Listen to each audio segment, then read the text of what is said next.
¿Qué es el alma? ¿Qué es el aliento de vida? O si son lo mismo, ¿no? ¿Qué es lo que nos da aliento, nos da vida?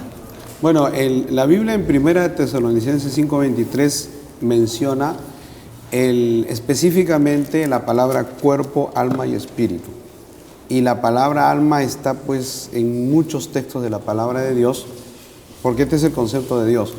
También desde el Génesis capítulo 2, verso 7, cuando Dios creó al hombre, dice que lo formó del polvo de la tierra y le dio, sopló en su nariz aliento de vida. Entonces, es la parte, podemos decir, inmaterial nuestra, ¿no? Porque dice la Biblia que el hombre fue hecho a imagen y semejanza de Dios, en ese sentido. Ya, o sea, podemos definir entonces que Dios, hecho del barro el hombre, tomó de su espíritu, sopló aliento, dio aliento, y ahí el hombre recibió alma y espíritu.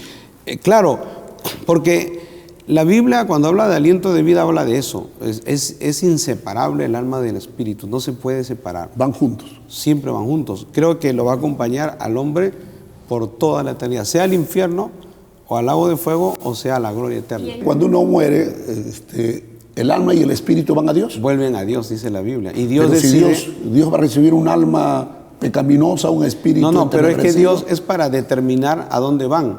¿Cómo es que se forman en el cerebro los pensamientos o de dónde provienen? Esa es una cosa, por ejemplo, que en el Antiguo Testamento, en las versiones antiguas, por ejemplo, como nosotros en la versión 60 y la versión 9, cuando habla, por ejemplo, aparte del corazón, habla de la mente, el pensamiento, lo relaciona con el corazón o con la mente, pero en las versiones antiguas habla de los riñones. Los riñones, sí. ¿No? ¿Y por qué? Porque los antiguos pensaban que en los riñones estaba el asiento de todas las emociones, pero en realidad nosotros no amamos con el corazón. Es una manera simbólica de decir. Claro, si muere una persona y le hacen un trasplante de corazón. Sí, pues es una metáfora, que el corazón es la parte más sensible, es la parte que nosotros la sentimos, podemos decir, de una manera más real, porque palpita, late, pero en realidad no amamos con el corazón. ¿Amamos con el cerebro? Claro, con el alma. Con el alma. Con el alma. ¿El cerebro entonces qué es? Un medio, nada más. Es una bisagra, es un medio entre el mundo. Por ejemplo, cuando en una oportunidad yo estaba estudiando televisión, me enseñaron la teoría de los colores. Entonces, por ejemplo, una de las pruebas de que el hombre no ve los colores con los ojos, sino que los ojos son como lentes. Los colores están en el cerebro. Y no solo los colores, las distancias, todo eso, todo lo que es los matices están en el cerebro, no están en los ojos. Los ojos tienen millones de bastoncillos, tienen una serie de elementos, pero que solamente son una herramienta que conecta el mundo material, ¿no?, con la parte intelectual. Entonces, en el cerebro uno le da el color, le da todo. Y, por ejemplo, cómo se traslada la luz es una cosa extraordinaria también. Ahora tenemos, dice, casi como 130 millones de bastoncitos y neuronas y todo eso. Todos independientes y se comunican el uno al otro, ¿no? Claro, otra cosa, por ejemplo, es cómo se traslada la luz, ¿no? Si la luz, por ejemplo, si no hubiera aire, no sería muy difícil que se trasladara la luz. La luz se traslada a base de reflejos. Es importante. Entonces, el aire, los componentes químicos que están, permiten que la luz se traslade de una manera más ¿Los pensamientos rápida. se forman entonces en el cerebro? En el alma. El cerebro es solamente un medio, un receptor. Es un receptor. Como el ojo es un receptor de luz. Sí, exactamente. Como el oído es Y en el receptor caso, de pastor, las en el ondas caso sonoras. de la conciencia, ¿dónde habita la conciencia? En el alma. En el alma. ¿No en el espíritu? No, yo pienso que el espíritu... El espíritu no nos redarguye en el discernimiento entre bien y Pero mal. la Biblia dice, por cuando yo me voy a esta parte, cuando dice la palabra, y ustedes estaban muertos en vuestros delitos y pecados, y cuando la Biblia menciona la muerte espiritual, es que es esa parte inmaterial de nosotros que no tenía comunión con Dios. Porque cuando nosotros éramos impíos, no teníamos comunión con Dios. Y entonces éramos pecadores, hacíamos cosas malas, éramos personas corrompidas, ¿no? Los que no llegamos a conocer a Dios Y entonces nuestra parte espiritual estaba muerta, porque no teníamos comunión con Dios. ¿Y dónde queda la voluntad? ¿Dónde queda la intuición? ¿Y dónde queda el intelecto? ¿Todo radica en el alma, pastor? Por supuesto, es que en el alma es el asiento de, podemos decir, de todas las emociones, conocimiento y todo está en el alma. Porque el cerebro, ¿qué cosa es? Es solamente, es como decir un disco duro. Un órgano receptor, ¿no? Si hablamos tecnológicamente es un disco duro. Claro. Y ahí se puede almacenar todo lo que se puede almacenar. Pero el disco duro en sí no piensa, ¿no? Hay una parte inmaterial en nosotros de la que Dios nos ha dotado y que esa parte es la que nos permite comunicarnos, por ejemplo, formar valores, principios y todo eso es a través del alma. Y ahí está la conciencia, ¿no? Porque la Biblia dice, me acuerdo en el libro Romanos capítulo 2, cuando habla de las civilizaciones que no conocieron a Dios y por ejemplo descarta al judío, al griego y dice, y los que no conocieron a Dios, y dice sin conocer a Dios, pero sin embargo eran ley para sí mismos. Y dice que acusando su razonamiento, ¿y qué es lo que acusaba? Era su conciencia. Su conciencia los acusaba, los redarguía. ¿Y quién es el que gobierna la conciencia? ¿Quién es el que influye en la conciencia? Es el Espíritu Santo, es Dios. El apóstol Pablo habla sobre la batalla que hay entre la carne y el espíritu. Sí, Romanos Entonces, 7. en realidad, el cuerpo, no se refiere ahí carne al cuerpo, sino al alma, entonces. Claro. Yo creo que a los dos. No, es que uno tiene que ver con el otro. El alma está directamente relacionado con el cuerpo. Porque, por ejemplo, si una persona tiene apetito, una persona tiene deseo, o sea, es la parte biológica, pero que pide, ¿no? Por ejemplo, comer, que pide descansar. Pero hay otras cosas. Claro. Por ejemplo, Isaías 55 cuando habla y dice, ¿no? De que venid y comprar. Venid a mí todos los sedientos. No, sin dinero. ¿No? Y dice, ¿por qué gastáis, no, su dinero en lo que no sacia? Entonces, por ejemplo, una persona adicta a los videojuegos, adicta a los tragamonedas, una persona adicta a cosas que no son necesarias para su cuerpo, o la droga. Entonces, ahí hay una atadura. Eso son cadenas espirituales. ¿Por qué? Porque una persona es adicta y otra no es adicto.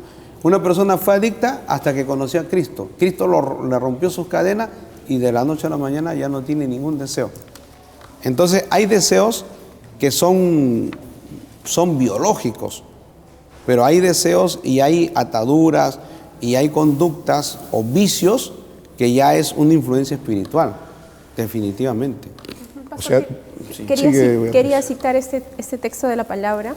Dice en Hebreos 4, verso 12, dice, porque la palabra de Dios es viva y eficaz y más cortante que toda espada de dos filos y que penetra hasta partir el alma y el espíritu, las coyunturas y los tuétanos, y discierne los pensamientos y las intenciones del corazón. Nosotros como seres humanos, ¿no? En ignorancia de las cosas de Dios, cuando llegamos a escuchar su palabra y cuando esta palabra comienza, ¿no? a dirigirse a nuestras vidas, ¿realmente tiene que ocurrir esto? ¿Tiene que llegar esta palabra puede hacer eso? ¿Llegar claro, hasta? Eso es tremendo, porque dice que penetra, se interioriza dentro de nosotros. La palabra es espíritu. Claro, porque Espíritu de Dios. Iba, ¿no? O sea, es vivificada por el poder de Dios y el Espíritu de Dios. La palabra nunca pasará. Jesucristo dijo, el cielo y la tierra pasarán, mis palabras nunca pasarán. La palabra de Dios tiene el respaldo de Dios y por eso hace la obra. Por eso dice, y discierne, penetra, ¿no? Corta, discierne. O sea, discierne significa distingue. Y eso hace una influencia poderosísima en nosotros. Hay algunos científicos que están buscando el alma, pastor. Están buscando y están que se rompen la cabeza buscando encontrar el alma. La vida. Hay un científico, justamente el premio Nobel, el que descubrió, uno de los que descubrieron el ADN, Crick, dice, propone una hipótesis revolucionaria, y esta es que sus alegrías, ¿no? La alegría de usted, sus alegrías, sus penas, sus recuerdos y sus ambiciones, su propio sentido de la identidad personal y su libre voluntad no son más que el comportamiento de un vasto conjunto de células nerviosas y de moléculas asociadas, ¿no? Y bueno, esa es una conclusión, pero esa es una hipótesis, ¿no? Él todavía no lo afirma, y ya murió también, pero él ha lanzado esa hipótesis queriendo explicar que científicamente se puede demostrar que existe el alma, pero que es un efecto de las neuronas, de cómo se relacionan las moléculas, etc. Un comportamiento sobre lo que viene de afuera. El problema es este. El problema es, por ejemplo, si eso fuera cierto, entonces ¿por qué tenemos diferente voz? ¿Por qué tenemos diferentes gustos? O sea, si eso fuera cierto y solamente quedaría ahí, todos seríamos como robots. O sea, ¿por qué cada uno tiene su personalidad? Yo tengo 3 hijos y los que tenemos hijos conocemos que cada hijo tiene su propia personalidad, tiene su propio gusto, su carácter, tiene su cosas, temperamento, ¿no? Cosas que lo distinguen totalmente. Si fuera así, entonces que todo radicaría en las neuronas, en la célula, en todo eso, entonces ¿quién marcaría la pauta y la diferencia entre que todos seamos diferentes? O sea, no hay una persona en el mundo que piense igual a otra. Eso es imposible, no se puede demostrar. Cada persona es un mundo. Entonces eso sí coincide con lo que dice la palabra de Dios, que Dios dio el aliento de vida. El hombre y la mujer pueden tener relaciones sexuales, ¿no? Y procrean, biológicamente procrean, pero ¿quién da el aliento de vida? Lo da Dios. Pastor, hablando de ese punto importante, el tema de la concepción. Se une el esperma, se une el óvulo y ahí ya está esa célula, ¿no? ¿En qué momento ingresa el alma a ese embrión? ¿En qué momento? Mi embrión vieron tus ojos, Sí. dice la palabra. De momento la concepción ya es un ser. Eso significa que Dios crea constantemente. Tiene su personalidad, Santo. tiene su ADN. Su propio ADN, o sea, Eso es algo. su propio, hasta lo hace huellas único, digitales. lo hace único eso, ¿no? Sí. Único en todo. Entonces cada persona es un mundo, tiene su propia personalidad, su propio gusto, y es algo hermoso, porque todos seríamos pues como robots, seríamos maquinitas, pero gracias a Dios, Dios ha hecho pues no solo eso, sino hasta diferentes formas, ¿no? De las caras, los rostros, de las culturas. Es una maravilla de Dios. Y que del adelanto de la ciencia, ¿no? Con estas ecografías de diferentes niveles. Me llamaba mi yerno, que era pro-abortista, ahora se ha quedado impresionado. Ya salió en estado, ¿no? Mi hijita, sí. Y tiene 12 milímetros y late. Gloria. Ahí está la vida. Ahora es pro familia. Gloria.